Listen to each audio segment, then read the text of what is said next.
Toc, toc, toc.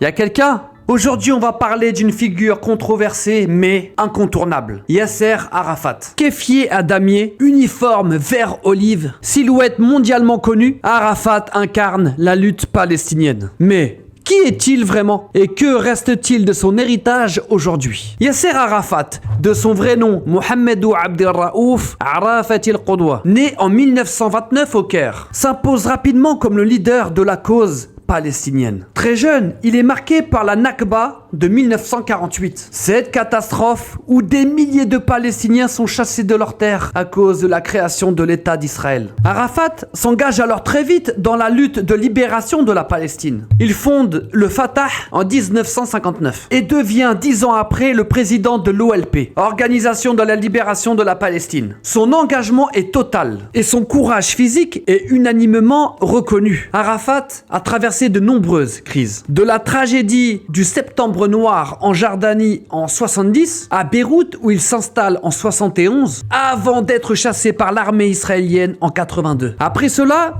il trouve refuge à Tunis avant de retourner enfin à Gaza en 1984, après 27 ans d'exil dans le cadre des accords d'Oslo. En 1996, il devient le premier président de l'autorité palestinienne. Mais si Arafat est un symbole de la lutte palestinienne, il incarne aussi les divisions internes. L'OLP et le Fatah, sous son commandement, ont prôné la reconnaissance d'Israël et la voie diplomatique, notamment avec les accords d'Oslo en 1993. Ce choix a été perçu par de nombreux Palestiniens comme une trahison. Trop de concessions pour trop peu de résultats. En parallèle, le Hamas, créé en 1987, s'est radicalement opposé à la ligne d'Arafat, en refusant notamment tout compromis avec Israël. Là où l'OLP se tournait vers la diplomatie, le Hamas prônait la lutte armée contre l'occupation israélienne. Cette division entre le Fatah pro-négociation et le Hamas résistant a fracturé la lutte palestinienne. Alors pour certains, Arafat était celui pour qui la Palestine a réussi à être au devant de la scène internationale. Et pour d'autres, c'est celui qui a failli en acceptant des compromis inacceptables. Conscient que le monde arabe restait distant malgré la rhétorique, Arafat a choisi le chemin de la paix. Un chemin difficile et souvent incompris. Surtout après 3 défaites militaires arabes face à Israël. Arafat n'a jamais abandonné son peuple, mais il a été